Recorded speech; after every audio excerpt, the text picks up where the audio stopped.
Assalamualaikum warahmatullahi wabarakatuh. Selamat siang Bapak Ibu yang kami hormati, peserta pelatihan Ekoprint di Balai Budaya.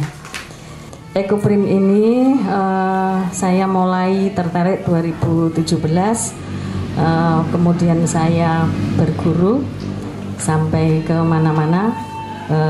2018 saya mulai memproduksi kain ekoprint, yaitu memotif kain. Saya menggunakan kekayaan hayati yang ada di sekitar kita, yaitu tumbuhan dan bunga-bunga khususnya yang ada di Kudus. Itu sepintas untuk perkenalan dari saya. Kemarin saya dihubungi Mbak Tere. Terima kasih sekali saya diberi kesempatan untuk menyumbangkan ilmu, meskipun sedikit, nanti mudah-mudahan bermanfaat bagi kita bersama, Bapak Ibu. Mungkin dari tadi pagi Mbak Tere sudah menjelaskan bagaimana tekniknya, dan Bapak Ibu sudah praktek tadi, sudah saya lihat mulai membuat memotif kain dengan daun-daun yang ada di sekitar kita. Saya senang sekali melihatnya. Ternyata bahwa di Kudus ini tidak hanya saya welcome sekali kepada panjenengan. Nanti rencananya saya akan membuat grup komunitas Ekoprint Kudus. Ini yang saya tunggu sejak 2018. Itu saya sendirian. Kalau expo ya sendirian. Saya ke Jogja ikut lomba ya sendirian, belum ada temannya. Nanti saya harapkan dari berbagai pelatihan, ya, Mbak Tere ini ada banyak muridnya juga. Saya juga punya murid, biasanya privat ke rumah saya, ada beberapa. Nanti bisa kita gabungkan di komunitas. Saya di sini kemarin Mbak Tere minta saya bercerita, ya Mbak. Kita mulai dari keunikan Ekoprint. Ekoprint ini memang tidak sama dengan batik dan bukan batik. Kalau batik mungkin cirinya adalah kita memakai wax atau malam untuk mencegah pewarnaan di kain, sehingga ketika kita oleskan nanti yang kita warnai yang timbul warnanya. Itu yang disebut batik. Jadi kalau tidak memakai malam maka tidak bisa disebut batik. Ekoprint ini sama sekali tidak memakai malam. Justru kita memakai zat warna, atau yang biasanya yang kita cari adalah tanin. Jadi di setiap daun itu, Bu, ada tanin. Tanin inilah yang nanti kita pindah ke kain, ke serat kain. Nah, itulah teknik dasar dari Ekoprint, ya. Ini bisa contohnya seperti ini yang saya pakai. Ini saya buat sendiri, dijahit, dipakai. Ini juga. Ini kainnya saya pakai serat kupro, ya. Mbak Tere pakai apa? Oh, ini sutra. Nah, sutra itu adalah serat alam. Jadi intinya panjenengan kalau membuat Ekoprint, kainnya harus yang serat alam. Atau kalau kita mau beli kain, lihat di labelnya, di pinggirnya ada tulisan cotton. Nah, itu katun. Katun itu adalah kapas. Jadi selama kain itu ada bagian kapasnya atau katun itu, maka bisa kita pakai untuk membuat Ekoprint. Kita jangan memakai yang polyester. Polyester itu serat dari plastik, maka tidak akan menyerap warna. Misalkan dikukus kok warnanya nempel, itu sementara, ketika nanti kita fiksasi dia hilang lagi. Nah, cirinya gitu, guys. Jadi ketika kita main di Ekoprint, pegang dulu kainnya apa, katun atau tidak. Kalian itu macam-macam, Bu. Ada yang 100% katun, ada yang 75% katun dicampur yang lainnya, ada yang 50% katun dicampur yang lainnya, macam-macam. Tapi jenengan yang sudah biasa pegang katun, pegang mori, itu mori 100% katun, jangan mesti tahu Oh iya, ini ya kan, kalau polyester kan kesek-kesek, kalau memes, itu bisa dipakai. Saya kalau mau buat kain tidak selalu beli yang meteran. Saya kadang-kala ke toko kain kilon tuh, ya. Saya pegang kainnya, oh iya, itu dipakai aja tidak masalah. Apalagi ketika kita baru latihan-latihan, kita perbanyak jenis kain apapun, kita cobain semua. Daun, cobain semua. Bunga, cobain semua. Kayu, nah ini mungkin yang belum ya, kita kasih bocoran nih Mbak. Harusnya ini masuknya kalau sudah mulai pewarnaan, kita masuknya ke medium. Kalau yang kemarin tuh masih basic ya, tadi basic juga. Nah, kalau kita mau, kalau basic itu berarti kainnya masih putih dasarnya. Yang keluar nanti adalah tanin dari daun-daun yang penjenengan tata tadi, masuk di steam. Itu di sana lillahi ta'ala, reaksi kimia hanya Tuhan yang tahu, kita nggak bisa. Tadi saya sempat ditanyai sama Bu saya tadi, lillahi ta'ala saya ya, memang itu kita nggak bisa mengaturnya sedemikian rupa. Seperti kalau kita buat batik, batik itu pewarnanya sintetis, dia sudah stabil, tidak bisa berubah. Hijau seperti itu ya hijau seperti itu, kuning seperti itu ya seperti itu. Tapi kalau di ekoprint kita nggak bisa seperti itu. Lillahi ta'alanya tuh di dalam kukusan itu. 2 jam dengan 1 jam dengan 2,5 jam itu beda. Kalau di basic mainnya jangan, misalkan ya, ngukus minimal 2 jam. Matikan kompornya, biarkan di situ semalam. Besok paginya baru buka, baru digelar. Itu akan beda lagi ketika jenengan 2 jam, keluarkan, gelar, buka. Ini akan beda. Karena kita menunggu kain itu menyerap warna. Gitu kan ya. Tadi diajari ponding enggak? Belum. Ya yang pakai palu-palu itu. Nah, itu malah lebih cepat sebenarnya. Cuma itu kan cepat karena kita memindahkan taninnya itu pakai dipukul atau diketuk. Itu nggak usah nunggu 2 jam kan? Begitu itu daunnya diketuk jebret gitu kan, itunya pindah. Namun dari segi keawetan pewarna di dalam kain itu tetap awet yang di steam. Ini sudah sering saya pakai, sudah sering saya cuci. Kalau kita memperlakukan kain oprint sama memperlakukan dengan kain batik, kita tidak bisa mencucinya dengan deterjen, jangan, nanti luntur dia ya. Harus pakai lerak cucinya, atau pakai sabun bayi atau sampo bayi, pokoknya yang lembut-lembut itu. Lalu jangan di kelantang, tapi di ain-ain yang di tempat teduh, sama seperti batik kita ya. Jadi itu dasar-dasarnya panjenengan yang harus pahami. Untuk yang sering ditanyakan kepada saya tuh, Bu, daun apa yang bisa kita pakai? Ini ada beberapa yang masternya ya. Daun jati, daun ketapang, daun ketepeng, daun jambu, daun bunga kamboja, bunga sepatu, kersen ya, akasia, kelompoknya eukaliptus, itu bisa semua. Jadi kan mungkin nanti di sepanjang ini, di pelosok-pelosok mungkin nanti menemukan daun-daun yang sejenis itu, sebangsa itu, semarga itu, nanti itu bisa semua. Jadi memang kita harus belajar IPA, belajar jenis-jenis tumbuhan. Kalau jambu itu kan nanti sebangsa jambu itu apa? Cari aja, itu bisa dipakai. Lalu apalagi apokat, dan apokat tuh bisa. Saya juga sudah nyoba daun kopi, daun cengkeh itu bisa, namun tidak terlalu jejaknya enggak, kurang ya, taninnya kurang ya Pak. Itu saya sudah coba, tapi saya nyobanya malah di kaos yang kemarin saya gantung tuh Pak. Saya di kaos itu, tapi jajaknya kurang. Paling jos ya daun jati. Daun jati jenengan nggak apa-apa kan, baru tempel gitu aja sudah nyerap kan.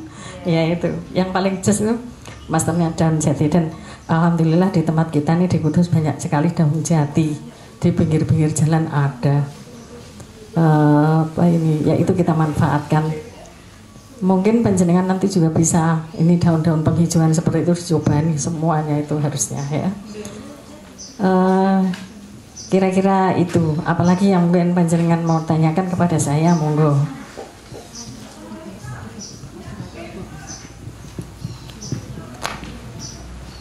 Ya, Ibu, tadi Bu Yuni sudah menyampaikan beberapa hal tentang ekoprint. Jika ada pertanyaan dipersilakan. Mungkin yang mau mencoba di rumah kan, di rumah ada daun apa, kira-kira bisa nggak dipakai. Siapa tahu Bu Yuni sudah punya pengalaman dengan daun itu, mungkin bisa di-sharingkan atau ditanyakan. Terima kasih.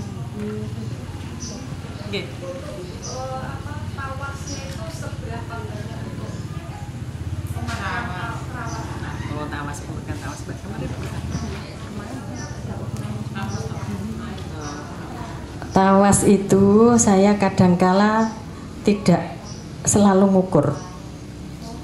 Saya feeling kita kalau saya pertama kali mesti nganggo ukuran Mbak, pakai itu timbangan ya. Berapa tadi? 5 gram. 5 gram untuk 1 liter.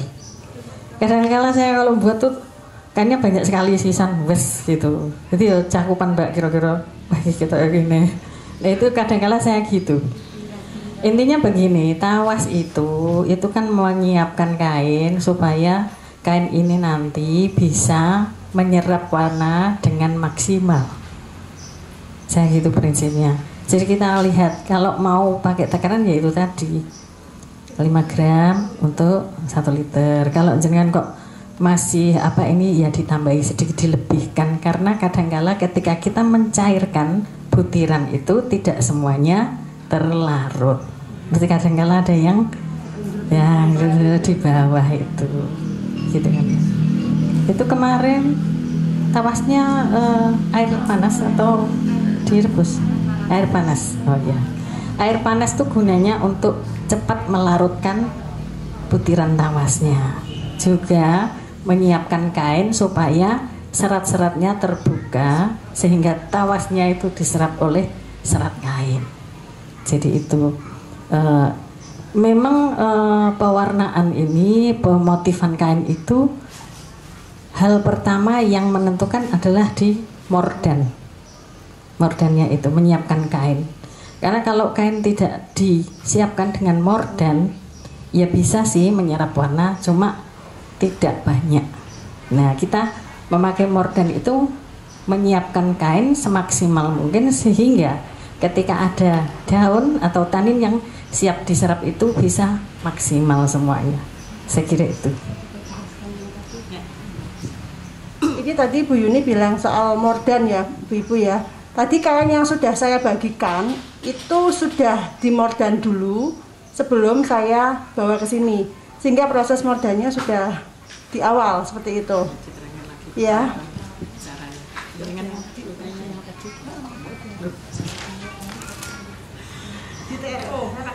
Pakai TRO.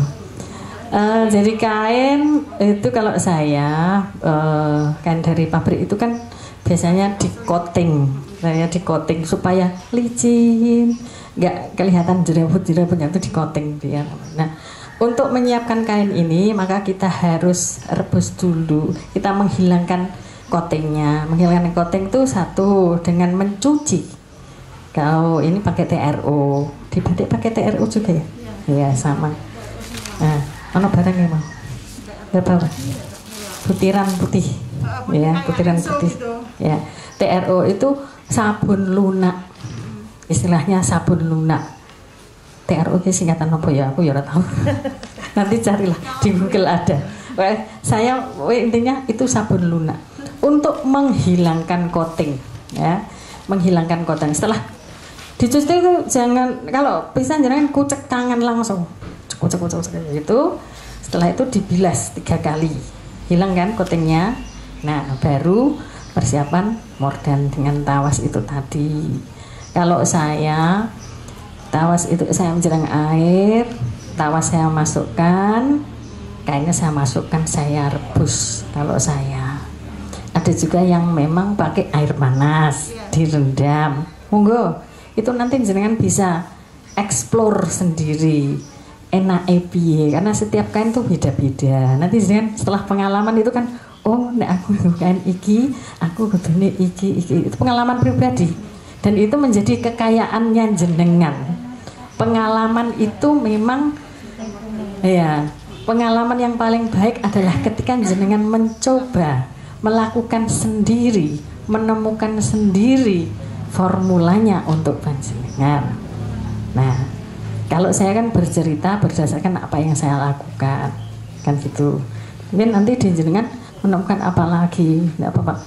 Di EcoPrint itu menantang orang kreatif, karena kita pakai daunnya berbagai macam daun, tekniknya beda-beda, terus kadar tanin daun bunga di setiap daerah tidak selalu sama, ya. Contohnya daun jati itu di bagian yang bawah dengan yang tengah dengan yang baru muncul itu beda-beda kadar taninnya. Jadi nanti kan tadi pakai daun jati ya, ada yang besar, ada yang agak kecil, ada yang masih ungu gitu. Nanti coba dilihat. Tadi difoto enggak ya sebelum dimasuk? Foto. Nah nanti jenengan jejer ke foto ketika masih di ini, nanti baru dibuka, jangan lupa foto dulu ya. Nanti setelah 1 jam foto lagi, 2 jam foto lagi, hari berikutnya foto lagi. Jenengan nanti akan dianginkan berapa hari sebelum fiksasi? 1 minggu. Nanti gambar jejer, lihat perubahannya. Itu tadi lillahi ta'ala itu tadi ya. Ketika kita buka dari dandang, warnanya masih cetar, nanti akan agak memudar. Kenapa? Oksidasi dengan oksigen, mereka ketemu dengan udara ini udah beda lagi. Nah suhu itu menentukan. Semakin banyak kelembapan air di udara itu juga menentukan warna. Di Arab dengan di sini beda. Di Arab kelembapan udara itu kecil sekali. Orang kepanasan tapi nggak berkeringat karena udah langsung menguap. Di sana orang tidak mandi 2 hari itu nggak apa-apa, nggak kecut. Di sini baru 2 jam. Nah, apalagi jenengan ngeko, nanti habis ngeko harus mandi. Saya kalau ngeko gelar sana gelar sini, tangan hitam belepotan terus itu. Habis itu mesti saya mandi. Karena apa? Itu tadi suhu udara tinggi dan kelembapannya tinggi di sini. Oksigen akan mempengaruhi warna. Nah, gitu. Jadi kadar, lalu kenapa berbeda juga kadar taninnya? Tanah tempat tumbuh tanaman itu juga beda-beda.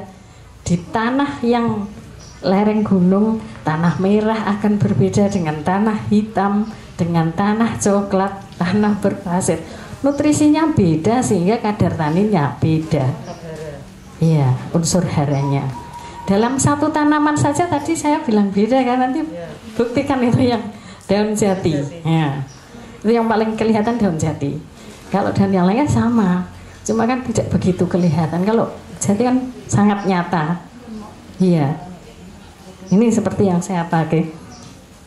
Ini ungu. Jati ya Bu, ungu ya. Ini warna jati. Ini masih belutan, iya. Ini yang agak mudah. Jadinya begini.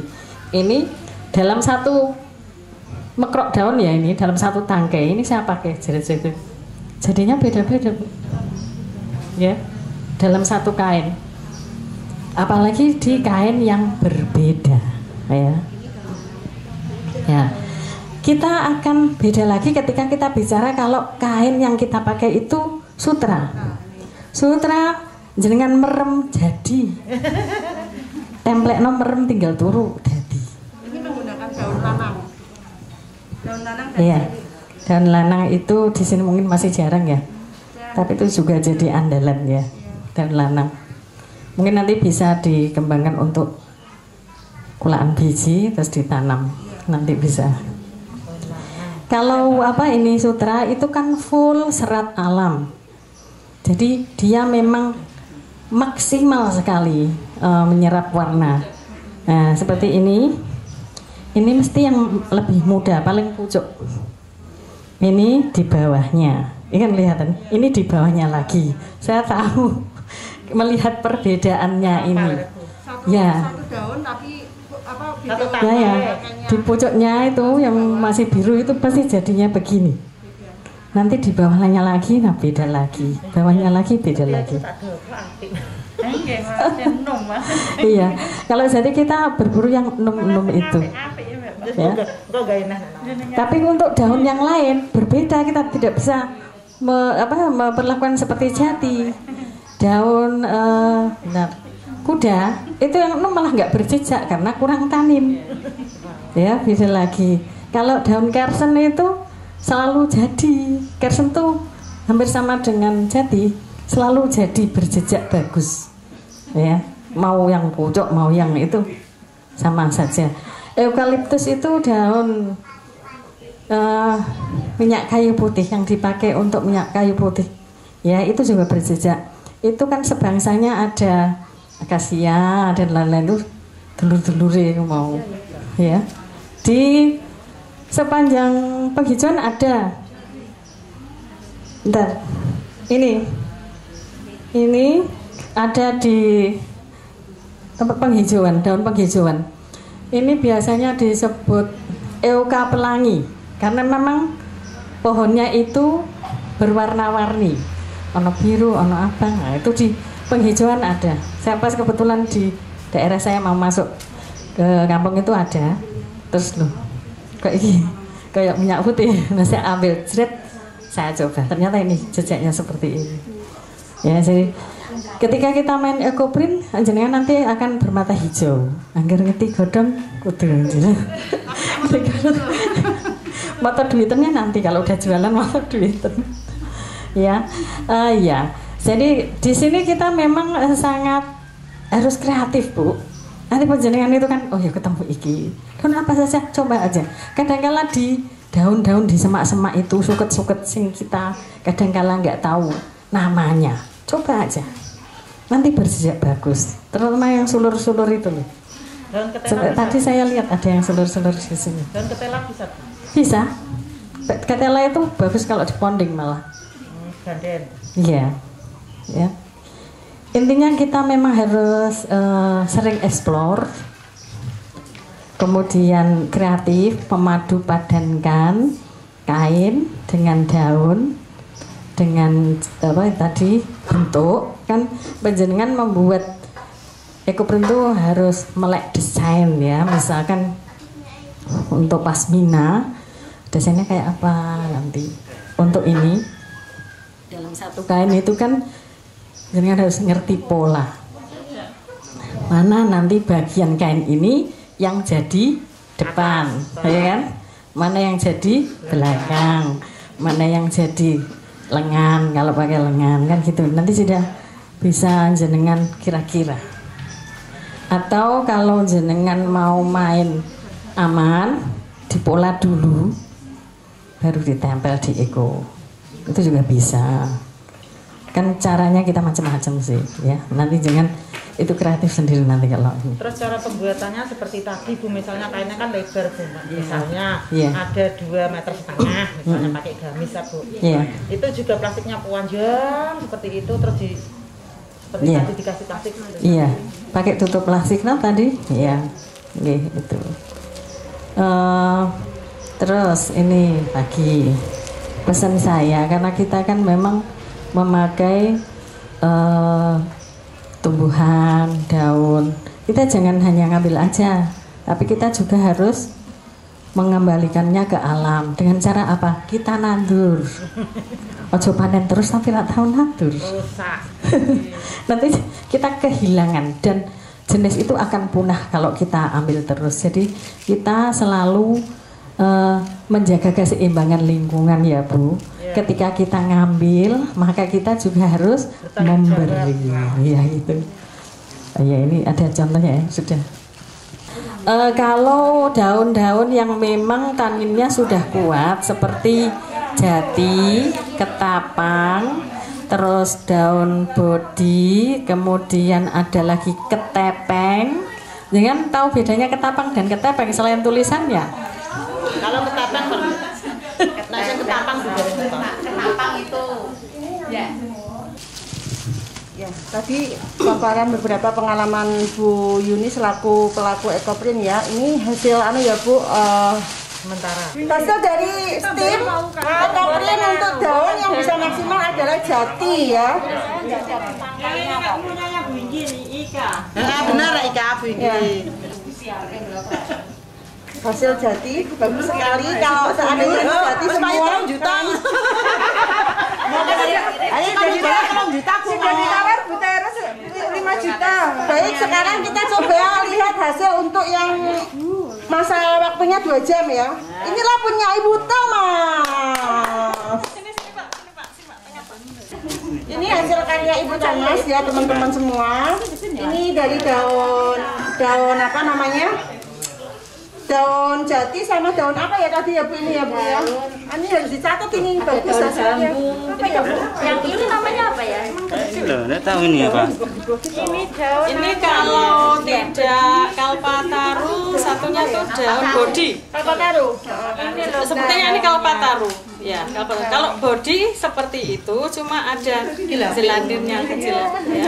Berarti bambu kurang maksimal jatuh di ini ya, apa reaksi kimianya jadi kurang bagus ya Bu ya bambu ya. Tapi masih bisa dipakai. Artinya gini, dalam satu desain tidak semuanya harus dominan semuanya. Ya kan? Ada yang backgroundnya. Jadi berarti daun bambu bisa sebagai background. Ya, meramai-ramaikan. Jangan sing sama rono sing cetok. Yang ini tadi coba lihat mana daunnya ya. Dan kalpataru. Kalpataru ini. Jadi nanti kalau panjenengan pengen bikin yang bagus, sudah tahu ini motifnya tinggal ditempel di seluruh, maka nanti akan muncul hasil seperti ini. Ya, paling tidak kan hampir menyerupai dengan yang saya buat. Oke. Ya, itu kalpataru. Ini kalpataru, ini biasa di sepanjang kerja saya ini banyak ini. Ya kan, kalpataru. Ini bisa jenengan pakai bijinya. Biji ditanam. Ini bisa. Ya. Kalau daun bodi hampir mirip seperti ini, bedanya ininya jelantir panjang. Lincip. Ya, lincip. Itu bodi. Jadi kalpataru sama bodi Ya ini Bapak sampai jati ya kan. Cetok-cetok kok jati. beda desain apa ini bentuknya. Efek terlalu basah ada air juga. Mau ya ini ya Bu. Ini tadi Jangan sampai ada tetesan juga. ini kan apa Daunnya direndam pakai itu. Yang ini itu enggak. Ini aku ngambil langsung yang muda. yang muda untuk daun apa ini Kamboja untuk muda memang bisa cuma ini tidak terlalu jelas ya. Untuk daun Kamboja mungkin bisa jenengan rendam pakai dulu dengan selup 5 menit lalu dikeringkan dulu baru nanti Ya, tepuk tangan untuk karya Bu Thomas. Terima kasih Bu Thomas. Peradaban kasih lewat seni dan budaya Nusantara.